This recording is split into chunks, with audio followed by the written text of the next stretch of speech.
오늘은 모바일 시스템 보안 4장 버퍼 오버플로우 기법과 메타스플로잇 기초를 해보도록 하죠.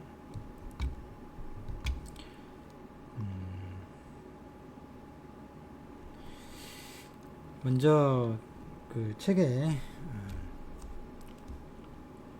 몇 가지 용어들이 정의되어 있는데 그것들을 좀 살펴보고 버퍼 오버플로우에 대해서 한번 살펴보도록 하죠. 취약점이라고 하는 것은 이제 보면 책에 뭐 여러 가지 프로그램에 관한 오류에 관해서 구문 오류, 신텍스 에러라고 하는 거하고 구별을 해가지고 이렇게 실행 오류, 런타임 시에 발생한 오류를 이야기하죠. 그래서 여기 보면 이제 신텍스 오류는 말 그대로 문자가 키워드를 뭐 잘못 썼달지 등등 그런 오류는 이제 우리가 컴파일을 하면서 금방 이제 되게 이제 컴파일러가 일러주죠. 가르쳐주기 때문에 그런 것들은 쉽게 고칠 수 있는데 이제 논리적인 오류 이런 것들은 컴파일 시에는 이제 드러나지가 않잖아요. 실제 이제 실행을 해보면 발생하는 오류인데 취약점과 관련되어 있는 오류들은 실상은 그 자체로 프로그램이 실행되는 데는 아무 문제가 없는데 이제 그걸 이용해 가지고 어떤 나쁜 목적에 쓸 수 있는 그런 허점들을 가지게 되는데 그런 것들을 이제 보안 관점에서 실행 오류 또는 그것들은 이제 취약점이라고 하는 거죠. 그건 운영 프로그램뿐만 아니라 운영 체제 펌웨어 등 시스템 프로그램에도 이제 다수 존재하게 되죠. 운영 체제들도 이제 계속해서 이런 취약점들이 드러나죠. 발견되기도 하고 그런 것들은 발견되기 전까지는 이제 제로데이 어택들이 이제 가능한 거고 해커한테는 알려졌지만 그 패치를 통해서 이제 보안 취약점들을 이제 제거하는데 그 시간 텀 사이에 그런 공격도 할 수 있는 거죠. 그 다음에 이제 익스플로이시라고 하는 것은 뭐 책에 따라서 약간씩 인터넷 문서나 등에 보면 약간씩 정의가 좀 다르긴 한데 일반적으로는 이제 일단 소프트웨어나 하드웨어 취약점을 이용하기 위한 소프트웨어나 데이터 또 명령 이런 것들을 특정한 뭐 코드나 유틸리티 이런 것들을 이야기합니다. 취약점을 이용하기 위한 거기에 반해서 이제 책에서는 이제 일체 악의적 침투 행위를 갖다가 이제 exploit이라고 이제 정의해 놨는데 실제로 침투 행위를 지칭하기도 하고 또 침투 행위를 하는데 사용되는 소프트웨어나 데이터나 명령어가 일종의 소프트웨어겠죠. 이런 것들이 exploit이다. 좀 예를 들면 페이로드를 실어 나르는 로켓에 이제 비유하기도 합니다. 실제로 exploit 자체를 이제 소프트웨어나 데이터 명령 이런 걸로 할 때라고 정의를 했을 때 구체적으로 이제 프로그램이 있는 거죠. 그 자체가 이제 특별한 악성인이 그런 행위를 하진 않는데 그 악성 코드를 실어 나르는데 그래서 그 취약점을 뚫고 들어가는데 사용되는 게 exploit이다. 그래서 이제 여기서는 페이로드를 실어 나르는 로켓에 이제 비유하는 거죠. 그거 이제 구별해서 페이로드 자체는 악성 코드인 거예요. 페이로드가. 그래서 익스플로잇을 이용해 가지고 이 페이로드를 악성 코드를 이제 심거나 이용해서 실제로 이제 원하는 형태의 주로 이제 쉘 같은 게 많이 해당이 되는데 그런 이제 페이로드라고 부분을 해서 우리가 이야기하죠. 이것은 이제 로켓이 실린 탄두에 비유합니다. 로켓은 상대편의 취약점을 이용해서 뚫고 들어가는 거고, 예를 들면 버퍼 오버플로우 공격이 가능한 취약점을 가지고 있다 해당하는 소프트웨어가 이제 그걸 이용할 수 있는 이제 프로그램이 필요하죠. 그리고 이제 실제로 그렇게 이제 버퍼 오버플로우를 통해서 실행할 악성 코드, 예를 들면 쉘 같은 거 이걸 갖다 페이로드를 한다. 약간 차이가 있죠. 책에서 이제 버퍼 오버플로우 기법을 소개해 놓고 있습니다. 그래서 운영체제에서 대개 이제 취약점을 이용하는 주요 공법들이 버퍼 오버플로우나 또는 포맷 스트링, 그다음에 레이스 컨디셔닝 이런 것들을 여러 가지 사용하게 되죠. 대표적인 게 이제 버퍼 오버플로우죠. 버퍼 오버플로우라고 하는 것은 여러분도 들어보셨겠지만 어떤 버퍼가 있으면 그 버퍼가 이제 사전에 이제 용량이 정의 되어 있는데 그 용량을 초과해서 버퍼가 차지하고 있는 메모리상의 범위를 넘어서 가지고 그 넘어선 영역이 특히 이제 데이 프로그램의 흐름을 변경시킬 수 있는 어떤 그런 영역이라 그러면 예를 들면 리턴 어드레스 이런 것들 함수를 실행한 후에 돌아가야 되느니 원래 프로세스의 흐름으로 이제 메인 함수로 돌아가야 한다거나 이런 리턴 어드레스가 있는데 그 부분을 오버라이트 해가지고 엉뚱한 곳에 이제 주소를 써놓게 되면 그 주소에 탑재해놨던 프로그램을 이제 실행하게 함으로써 원래 프로그램은 따로 있는데 엉뚱한 프로그램을 이제 실행시킬 수 있는 그런 상태를 만들 수 있다는 거죠.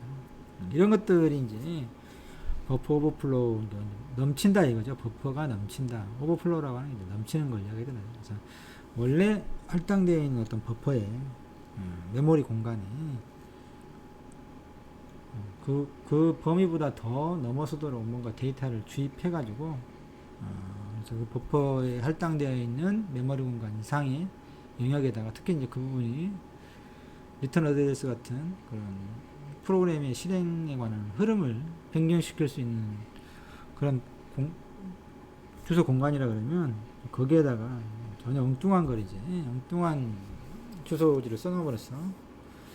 프로그램 흐름이 이제 변경되게 되는 거죠. 그래서 엉뚱한 걸 실행할 수 있도록 이제 하는 게 이런 것들이 버퍼 오버플로다라고 하는 겁니다. 근데 뭐 책에 뭐였지?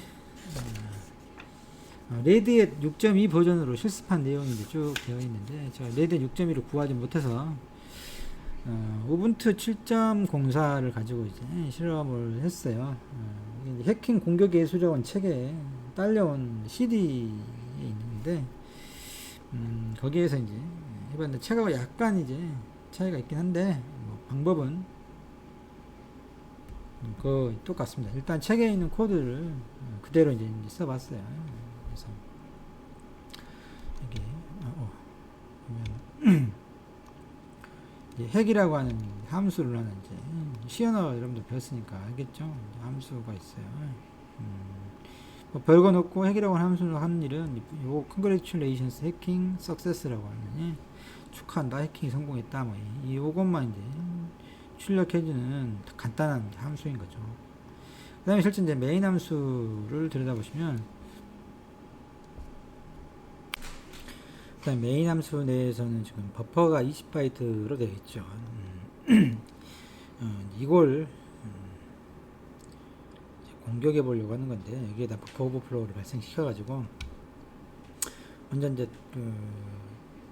덤프 코드라고 하는 것은 버퍼가 가리키고 있는 것으로부터 버퍼가 20바이트를 있잖아요. 포인트로 버퍼의 포인트를 이용해 가지고 여기를 접근해서 여기 20바이트로 되어 있는데 총 20바이트 실제로 출력은 32비트까지 해보는 거예요. 32바이트까지 뒤로 12바이트를 추가해서 덤프 코드라고 하는 게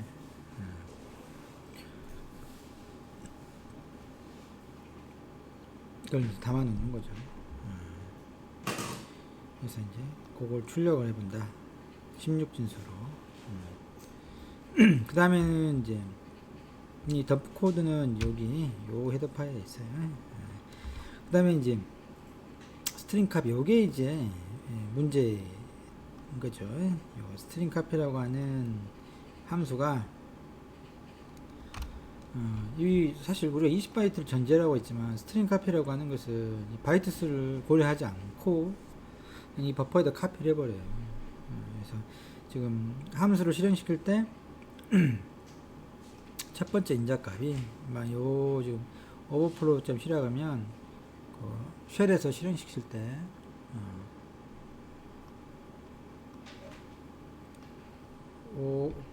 현재 디렉터리에 있는 요 실행 파일 오버플로우 하고 뒤에다 이제 인자를 뭔가 넣을 텐데 여기 요 인자가 이제 요거이죠. ARGB1. 그 놈을 요 버퍼에다 쓰는 거예요. 에다. 현재 20바이트로 되어 있지만 요게 20바이트가 넘더라도 여기 첫 번째 인자가 20바이트가 넘더라도 그 뒤에 쭉 쓸 수가 있는 거예요. 오버플로우를 발생시켜 가지고 이 버퍼가 가리키는 곳에 그대로 20바이트 이상 쭉 쓸 수 있다라고 하는 거거든요. 그래서 이제 그걸 한번 실제로 뭐가 있는지 출력해 보는 거죠. 그리고 실제로 32바이트도 한번 출력해 보는 거. 아무튼 뭐 프로그램 아주 간단합니다. 실제 현재 32바이트를 한번 출력해 보는 거고, 그 다음에 끝에 그 버퍼에다가 뭔가를 프로그램 실행시킬 때 아규먼트를 줬던 첫 번째 아규먼트를 줬던 걔를 한번 카피 시키고 스팀 카피를 이용해 가지고 그래서 이제 거기에 그 안에 이제 버퍼도 출력을 해보고 32바이트도 이제 출력을 해보는 거죠.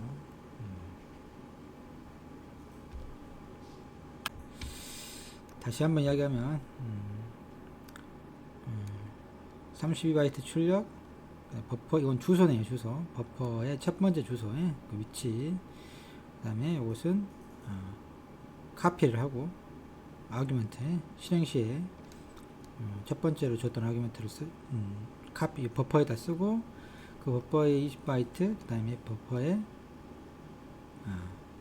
32바이트 이런 것을 32바이트 해당하는 것들을 쓰는데 덤프 코드는 이제 프린트 F문하고 좀 다르고 좀 더 출력해 보면 알아요.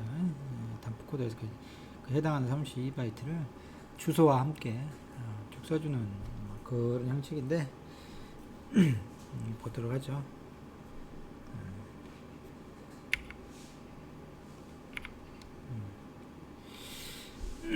네, 실제 이제 첫 번째로 이제 우리가 이제 여기서 한 가지 빠뜨려 여기서 할 것은 결국은 뭐냐 그러면 뭔가 여기 스트링 카피라고 하는 곳을 통해서 요 함수가 사용되고 있다는 것을 우리가 알고 여기가 스트링 카피라고 하는 strcpy라고 하는 함수는 버퍼 오버플로우라고 하는 취약점을 가지고 있는 거죠. 여기에 설정되어 있는 버퍼보다 더 뒤로도 쓸 수 있다는 거예요. 그걸 이용해 가지고 뭔가 주소를 조작해서 메인 함수에 리턴 함수 부분을 조작해서 전혀 지금 여기 메인 함수에 나와 있지 않은 함수 핵이라고 하는 함수가 있잖아요. 핵이라고 하는 함수는 메인 함수에서 호출된 적이 없어요. 없는데 이 핵이라고 하는 함수가 있는 곳의 주소를 우리가 얻어가지고 요 아규먼트로 주는 거예요. 그래서 요 핵에 해당하는 주소가 이 버퍼를 넘어가서 리턴 어드레스에 핵의 주소가 써지도록 해가지고 요 함수가 이제 실행되도록 하는 거죠. 흐름을 바꿔가지고 종료를 하는 게 아니라 요 핵이라고 하는 함수가 실행돼서 congratulations hacking success라고 하는 게 출력이 되면 성공한 거죠. 일단 그러면 첫 번째로 이제 핵이라고 하는 함수의 주소를 알아야 되잖아요. 물론 이건 이제 우리가 실험을 하는 거라 실제로는 이제 뭐 이런 함수를 사용하지는 않고 쉘이라고 하는 프로그램 자체를 하나 이제 하게 되는데 그걸 이제 주입하게 되는데 여기서는 간단하게 함수를 실행시키는 것 정도만 하면 기본적인 버퍼 오버플로우의 원리를 우리가 이해할 수 있으니까 이렇게 하는 겁니다. 먼저 이제 핵이라고 하는 함수의 시작 번지, 시작하는 메모리 주소를 알아야 되잖아요. 그래서 오브젝트 덤프라고 하는 유틸리티를 이용해 가지고 -d 옵스를 주면은 이게 디어셈블리라고 하는 이야기죠. 그래서 어셈블리어를 만들어주는 거야. 오버플로우라고 하는 아까 앞에 만들었던 소스를 컴파일 해가지고 실행 파일을 만들었어요. 오버플로우로. 그러면 그 놈을 갖다가 오브젝트 덤프를 이용해서 -d 옵션을 어셈블리가 되는데, 디어셈블이 되는데, 그 놈으로부터는 핵이라고 하는 함수를 찾는 거야. 그랩을 이용해가지고, 파이프. 이것의 출력이 그랩의 인풋으로 들어가잖아요. 그랩이 이제, 여기 핵이라고 하는 이 문자 L이 들어있는 이 덤프를 통해서 나오는 출력으로부터 이 핵이 들어있는 라인을 이제 찾아주는 거죠.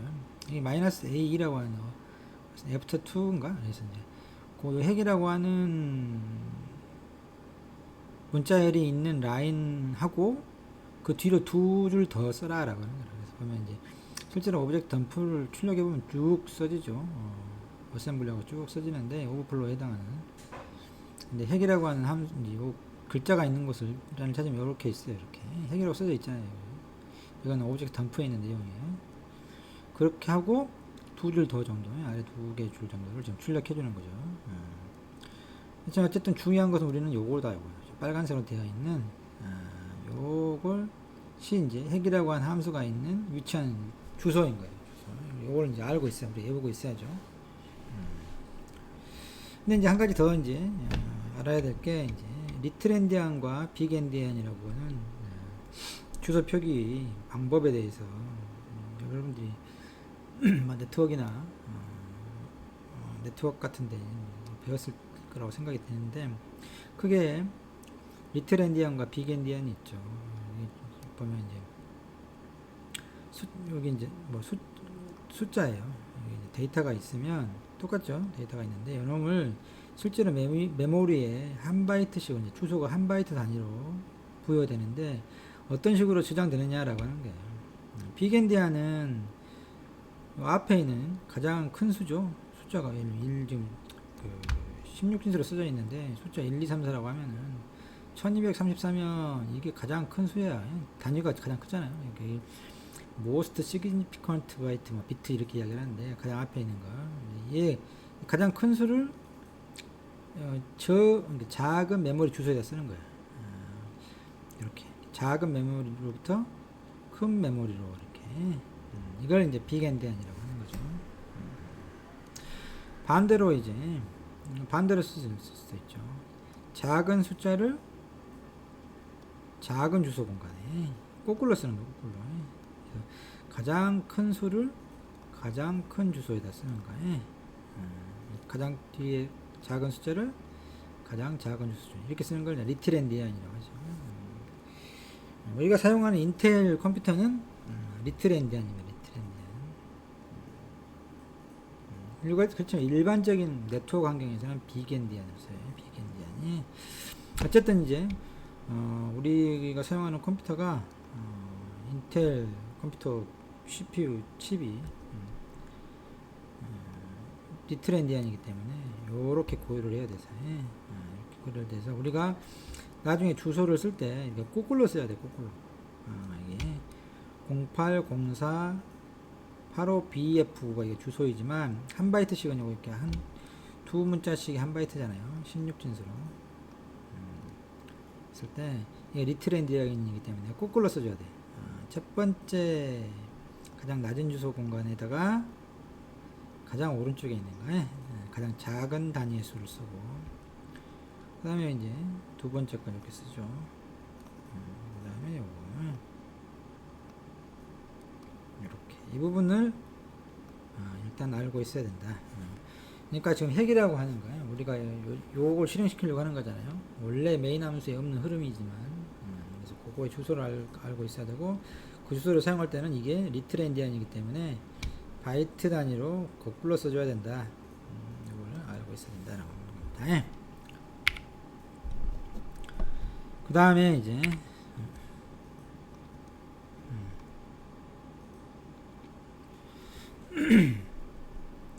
한번 이제 그 주소 공간을 한번 봐보죠. 아까 오버플로우라고 하는 애를 컴파일을 GCC를 컴파일을 해가지고 overflow.c를 실행 파일을 오버플로우로 만들어 놨어요. 그놈을 실행하는 거죠. 첫 번째 아규멘트가 이제 요건데, 첫 번째 아규멘트예요. 근데 이걸 이제 사실은 A라고 하는 문자를 지금 40개를 넣으려고 하는 거예요. A를 쭉 사가지고 A를 40개 그렇게 해도 되죠. 직접 아규멘트 오버플로우하고 A를 쭉 40개를 써도 돼. 그렇게 하면 이제 불편하니까 파이썬 코드를 만드는 거죠. 여기 요게 있죠. 끝에가 양쪽에 요것은 키보드에서 ESC 키 밑에 있는 거 있잖아요. ESC 가장 왼쪽 위쪽에 ESC가 있고 그 밑에 요걸 이렇게 물결 있잖아요. 틸드하고 같이 있는 거예요. 틸드는 Shift 키를 누르어야 되지만 그 밑에 이렇게 돼 있어. 키가 ESC 키 밑에 요놈이라고 그러면 요거 외다운표가 아니에요. 외다운표가 아니에요. 헷갈리면 안 된다. 요거에 쉘에서 요걸 하면은 이것이 그거고, 그럼 요 안에 있는 것이 이제 명령어로 해석이 돼서 실행이 돼요. 그래서 파이썬이라고 하는 인터프리터를 쓰잖아요. 파이썬 프로그램인데 파이썬은 뭐 그 파일로 만들어서 실행시켜도 되지만 이렇게 커맨드로 -C 옵션을 주면은 이렇게 문자열을 만들어 놓으면 요 놈을 실행시키는 거예요. 파이썬에서 -C 옵션을 주면 바로 이런 식으로 하는 건 그냥 프린트 하는 거죠. 프린트를 하고, 파이썬에서 문자열에다가 문자를 곱하면이 숫자를 곱하면 무슨 의미냐 그러면 에러가 나는 게 아니라 요 놈을 40번 반복한다. A라고 하는 문자를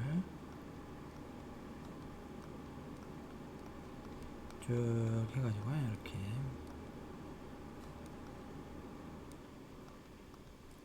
(40개가) 돼요.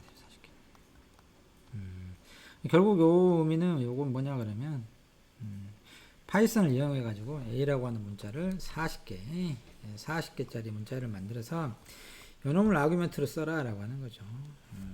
아규멘트로. 그 아규멘트가 아까 이야기했던 대로 요게 이제 카피 되겠죠. 여기에 요거 하면 또 원이 이거잖아. A 40개. 그럼 버퍼에다 쓰는 거예요. 이렇게 20바이트인데 40바이트를 쓰니까 20바이트를 추가 지금 되는 거죠.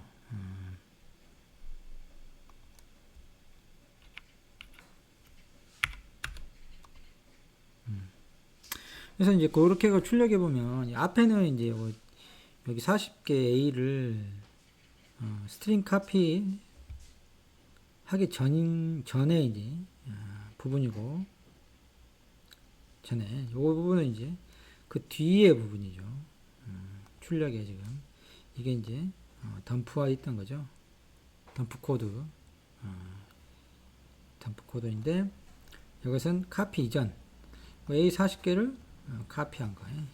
그 이후에 덤프 실행한 거죠. 그러면 이제 A라고 하는 문자에 아스키 코드 값이 41이기 때문에 이렇게 40이라고 하는 게 쭉 써져 있는 거예요. 40개. 그리고 이제 하나는 영영이 들어가는 것은 이렇게 우리가 파이썬에서 프린트를 하게 되면 끝에가 엔터 키가 하나 들어간다고. 우리가 쓰지는 않았지만 자동으로 이제 거기에 이제 이렇게 되어 있는 거죠. 이제 오른쪽에 이제 그걸 실제로 이제 보여주는 건데, 어쨌든 A라고 하는 문자가 이렇게 839 여기 요 주소가 이제 그 버퍼의 첫 번째 주소인가 보죠. 20으로 잡아놨던 것에 첫 번째 주소 공간이 요거야. 그래서 쭉 이렇게 이제 써진 걸 우리가 알 수 있죠. 지금 요건 뭐 지금까지 공격이 아니고 버퍼 오버플로우가 이렇게 된다. 할 수 있다라고 이제 보여주는 거죠. 스트링 카피라고 하는 게 함수는 이런 식으로 20바이트를 넘어서도 아규멘트를 그 공간에 이제 쓸 수 있다라고 하는 겁니다. 그 다음에 이제 실제 이제 공격은 이렇게 하는 겁니다. 이제 이건 그 운영체제의 버전마다 다른데, 책하고 여기는 44바이트가 필요한 건데, 책에는 지금 20바이트만 필요했죠. 운영체제마다 달라서, 지금 우분투 버전이 약간 제가 7.04인 경우에, 그런 경우는 지금 버퍼로부터 주소 공간이 있는 데가 요 부분이라고. 여기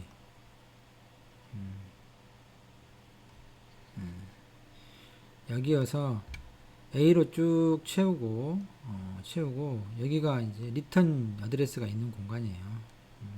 이런 건 이제 실제로는 이제 막 찾아내야 되는데 이제 알고 있으니까 똑같죠. 아웃팩하고 똑같은데 A를 44개를 만들고 여기에다 주소를 추가한 거지. 그러니까 그 파이썬에서 마찬가지로 플러스 문자열에 대해서 플러스는 문자열을 합치는 거야. 즉 A라고 하는 걸 44개 쓰고 요렇게 되어 있는 거야.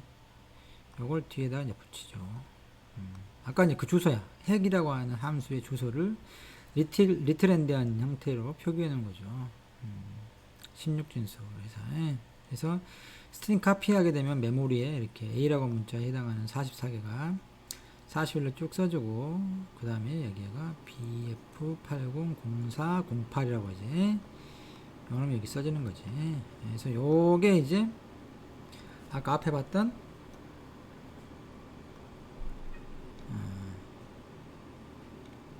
요거죠, 요거. 핵의 주소야. 핵의 주소, 요거. 그랬더니 어때요, 여기? 결과를 보면. Congratulations 하고 해킹 success라고 하는 핵이라고 하는 함수가 실행됐죠. 원래 메인 함수에는 없었던 흐름이잖아요.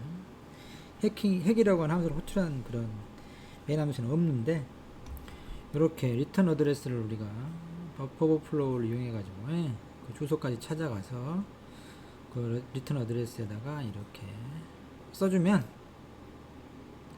그 함수가 실행된다. 이러려면 사실 이제 메모리 구조를 좀 알고 있어야 되는 건데, 그래서 주소 공간이 있으면 책에 있잖아요. 리턴 어드레스가 있고 여기에다 쓰면 되는데, 그 앞에가 이제 4바이트짜리 프레임 포인터가 있어서 여기서부터 이제 여기 아까 버퍼에 해당하는 변수가 이제 들어가는 거죠.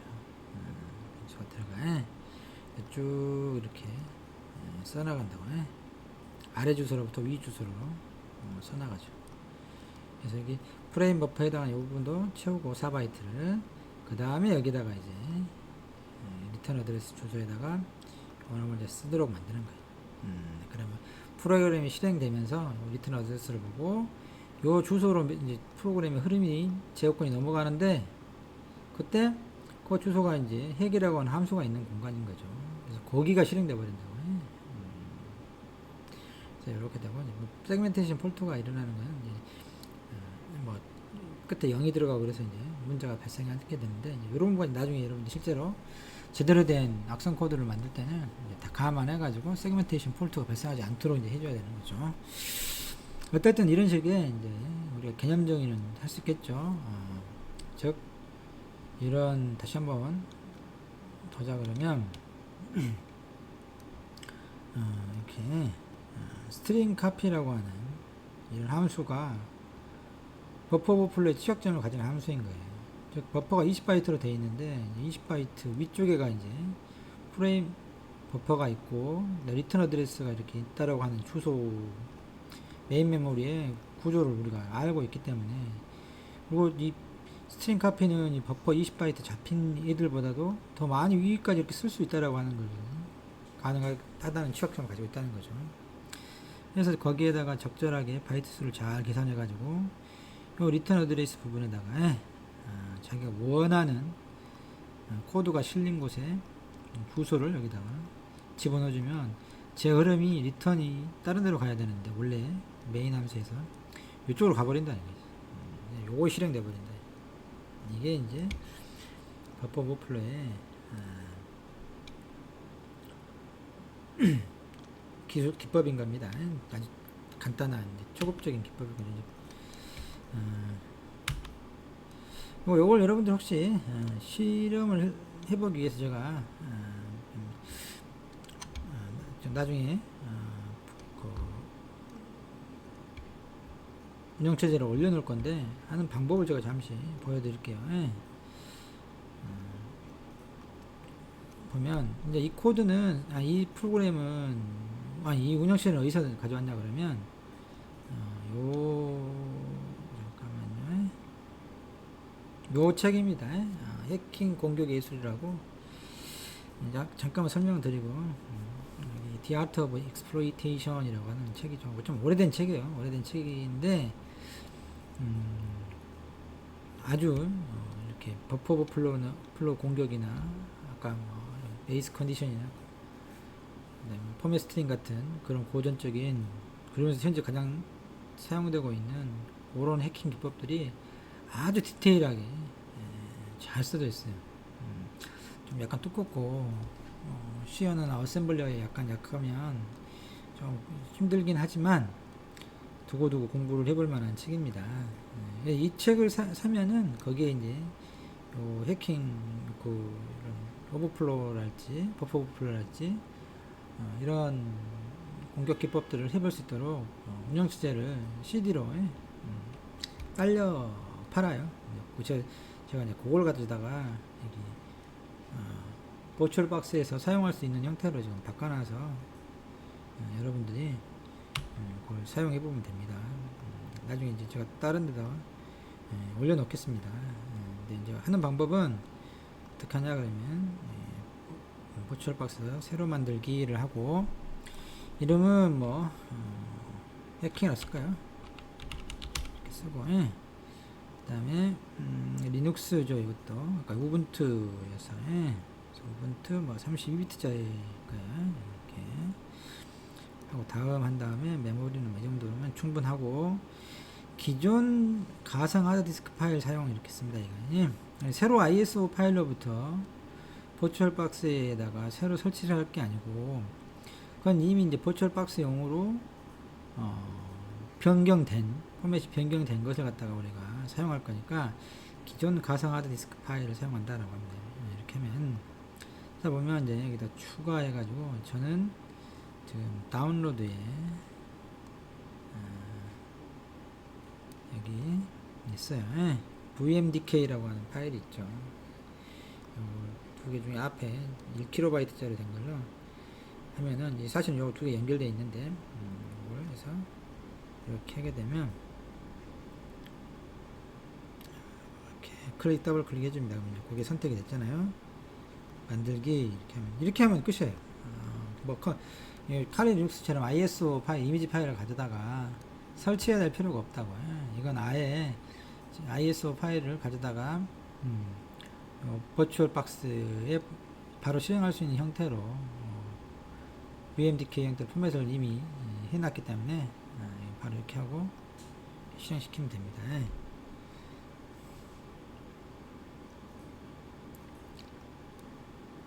그러면 이제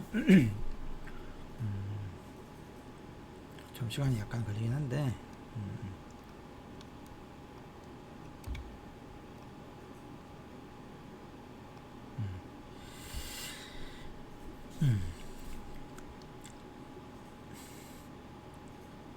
참고로 유저 네임은 다른 계정을 할까 하다가 제가 제 걸로 그냥 DRMINOR이에요.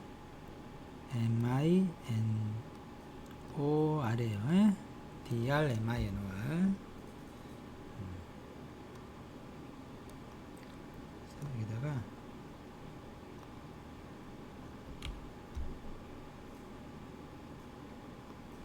DRMINOR 하고 패스워드는 1234 패스워드는 1234입니다.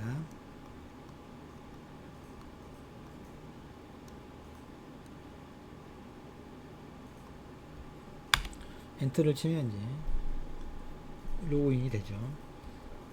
제가 이제 만들어 놨으니까 여기 보면 다 있어요. 실제 이제 헤더 파일이 없어서 이제 다른 데서 헤더 파일을 덤프 코드라고 하는 헤더 파일을 이제 가져와 가지고 실행해 볼 수 있도록 해놓고 아까 그걸 그대로 오버플로우 이렇게 먼저 소스 파일을 한번 볼까요? 아까 책에 있던 내용이라고 다만 원래 시스템상이 없어가지고 따로 이제 현재 디렉토리 있으니까 헤더 파일 인클루드 할 때 이렇게 해주는 거 시간에 배웠을 거라 생각되는데 이렇게 하고 이미 컴파일 해놨기 때문에 이렇게 오버플로우 하고 이제 뭐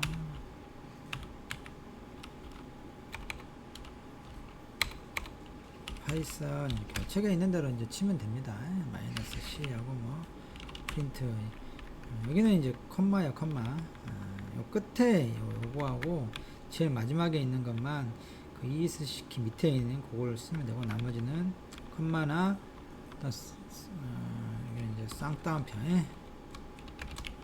이렇게 곱하기 40 이렇게 하면 이렇게 책대로 실행이 되죠. 여러분들이 한번 가지고 한번 실습을 해보시기 바랍니다.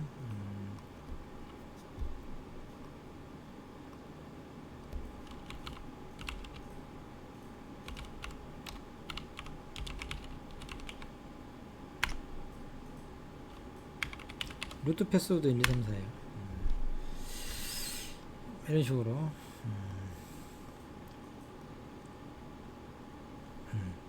요것은 제가 어디에다 올려놓냐 그러면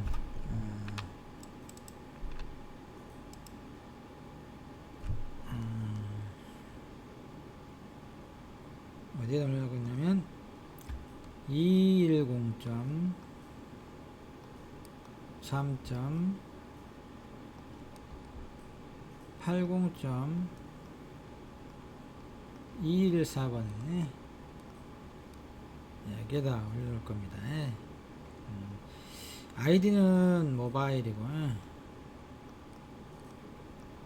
아이디는 패스워드가 정확히 생각이 안 나는데 9ELIBOM 제가 이렇게 했었던 것 같아요.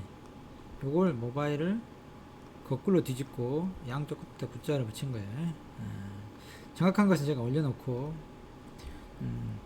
그 LMS 시스템에다가 별도로 공지하도록 하겠습니다. 어쨌든 여기에 올려놓을 테니까 가장 간단한 방법은 WinSCP 이걸 여러분들 컴퓨터에다가 설치하셔가지고 요거 접속하고 아이디와 패스워드 넣고 요거 IP로 그 다음에 포트가 3593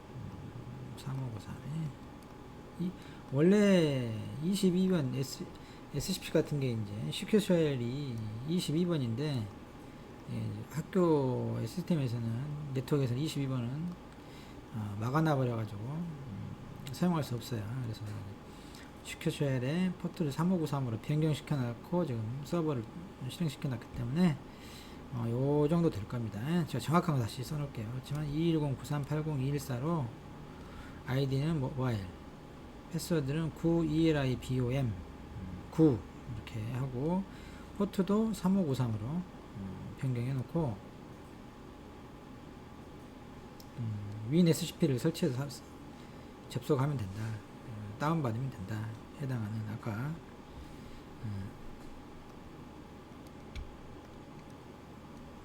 제가 요 두 개를 올려놓을 테니까 아까 설치했던 방법처럼 설치하시면 됩니다. 그 다음에 이어서 하죠.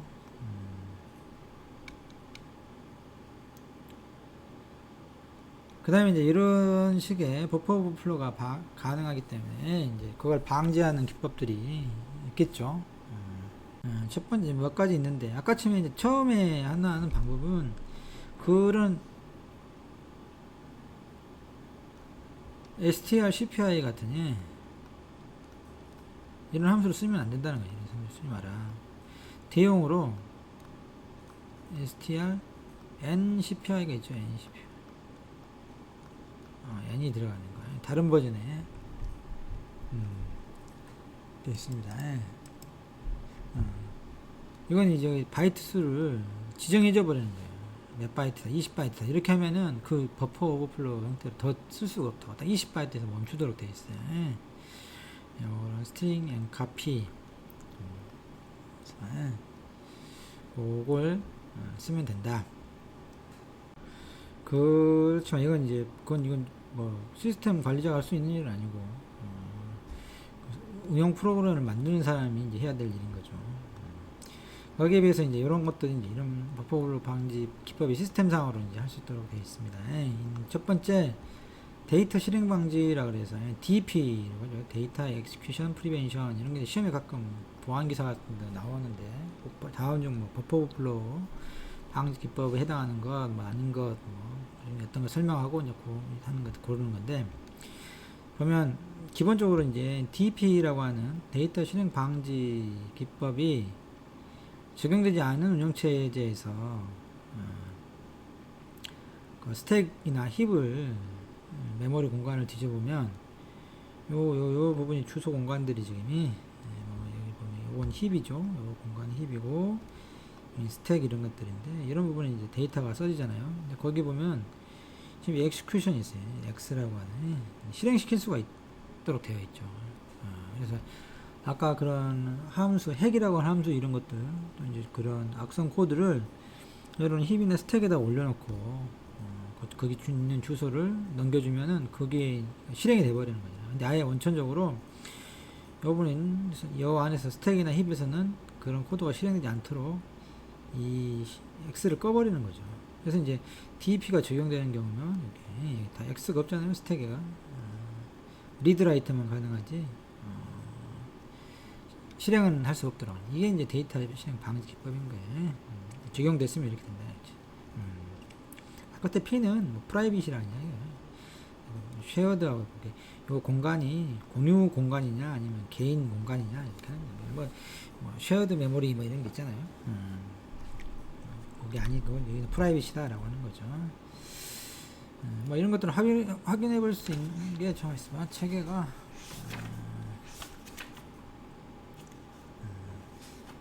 맵스라고 하는 유틸리티가 있죠. 그걸 사용하면 이걸 이제 볼 수 있어요. 책에 있어서 그걸 한번 여러분들이 아까 해킹이라고 하는 해킹 공격 예술이라고 하는 그 지원한 우분투 7.0 버전 거기에서 한번 해보면 책에 있어요. 내가 지금 명령을 안 해놨는데 PROC의 셀프의 맵 S 이걸 실행시켜 보면 이걸 이제 확인할 수 있죠. 요건 아까 그 우분투 7.4에서 해보고 이것은 칼리에서 해보세요. 칼리에서 칼리는 DEP가 적용되는 거고 아까 우분투의 낮은 버전은 이 부분이 DEP가 아니라 설정돼 기법이 사용되고 있지 않죠. 그래서 버퍼 오버플로우 공격이 손쉽게 된다. 최신 것은 다 이렇게 돼 있어가지고 버퍼 오버플로우 공격이 쉽지 않죠. 윈도우에서도 이제 알아볼 수 있습니다. 보면 DEP 설정을 할 수 있는데 DEP 설정을 하게 되면 약간의 성능상이 여기 실행해서 컨트롤하면 이제 제어판이 뜨잖아요. 제어판에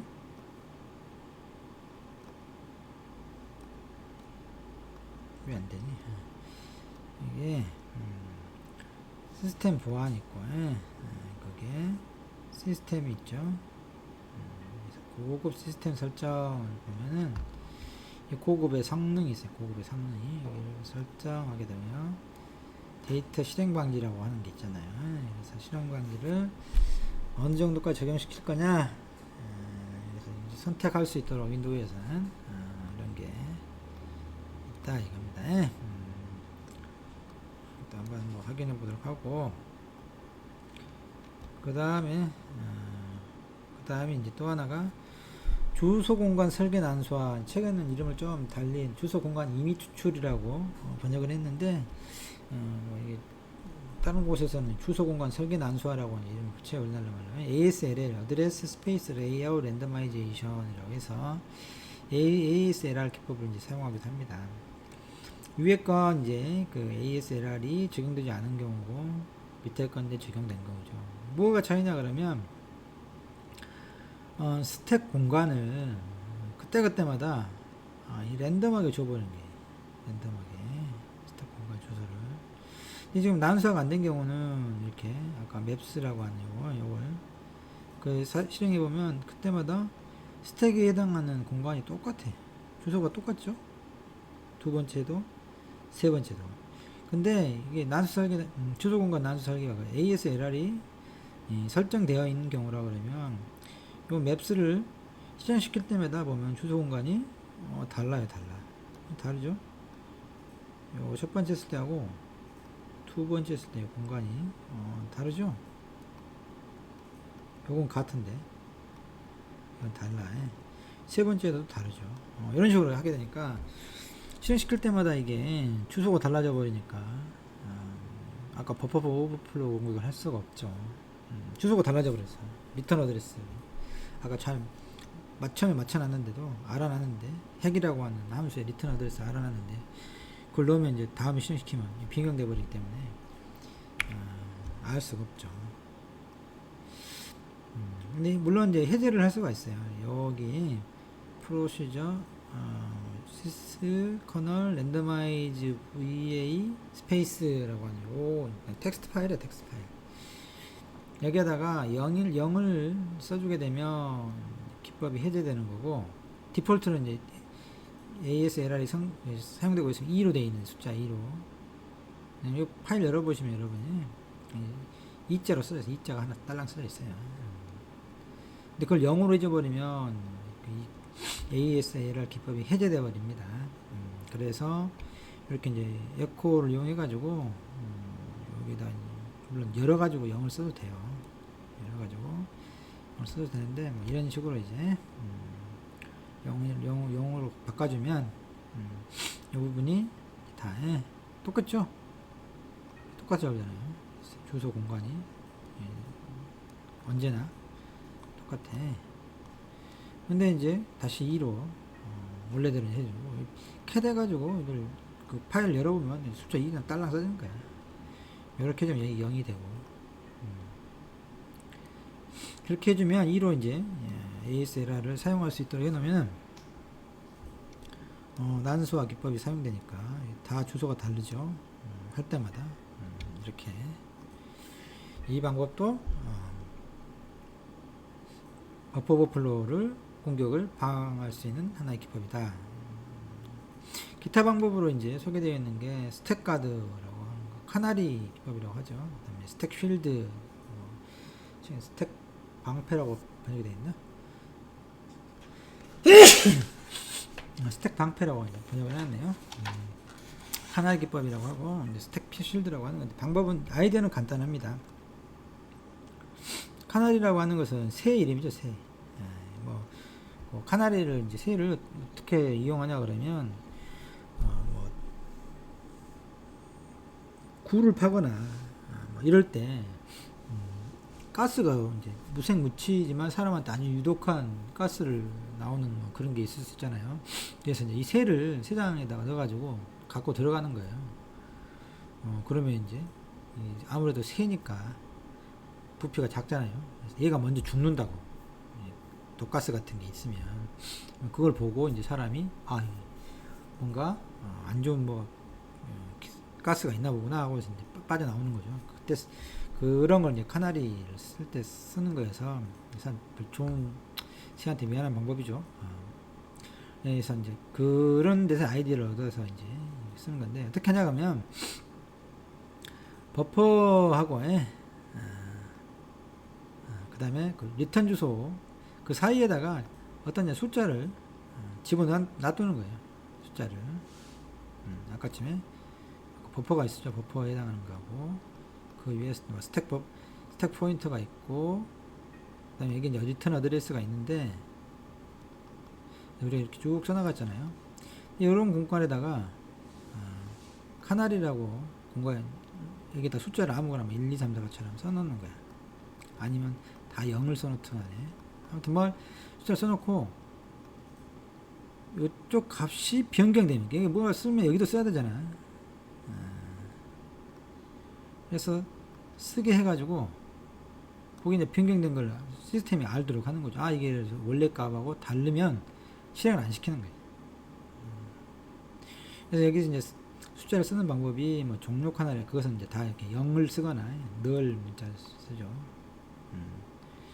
아니면 뭐 이미 랜덤하게 아무 숫자를 쓰거나 아니면 이렇게 이미 숫자하고 여기 어떤 여기 있는 값하고 메모리에 있는 어떤 부분하고 익스클루시브 OR을 하거나 좀 추측하기 어렵게 만든다거나 이런 식으로 해서 이제 이 숫자가 변경되면 이게 뭔가 그 덮어 쓰려고 했구나 해서 실행을 안 시키는 그런 거고. 스택 방패도 완전 간단해요. 그냥 복귀 주소를 복사본 하나 놔두는 거야. 원래 여기 있을 거 아니야. 복귀 주소 번호가 다른 곳에서 하나 해놓고 실행시키려고 할 때 이런 거 비교를 해보는 거죠. 달라졌으면 실행을 안 시키는 거죠. 이런 게 다 버프 오버플로우를 방지하는 기법들인 겁니다. 버프 오버플로우를 처음에 공부할 때 약간 뭐 메모리 공간이랄지 뭐 리틀엔디안, 빅엔디안 주소 공간에 대해서의 어셈블리어랄지 이런 좀 지식이 있어야 돼서 실은 이제 공부하기가 쉽지는 않죠.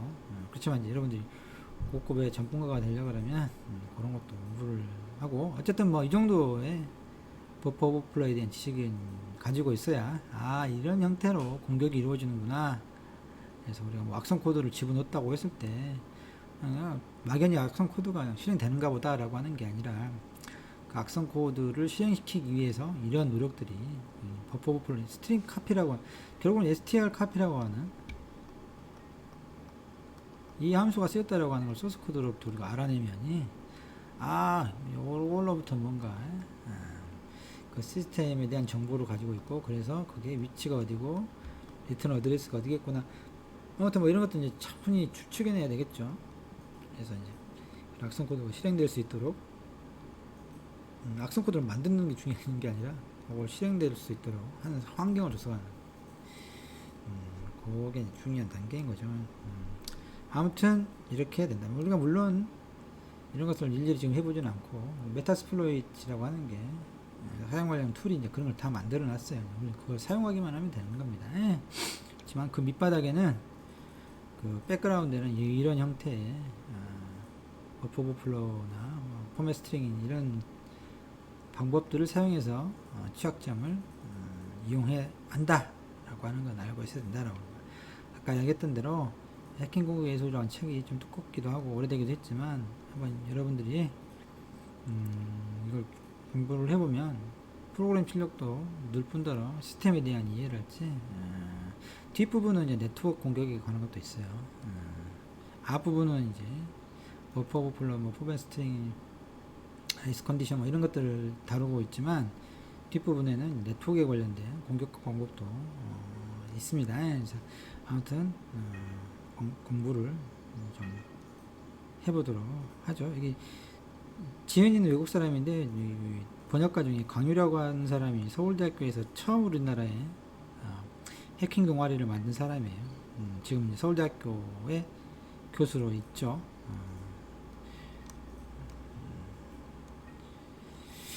오늘은 여기까지 하고 다음 시간에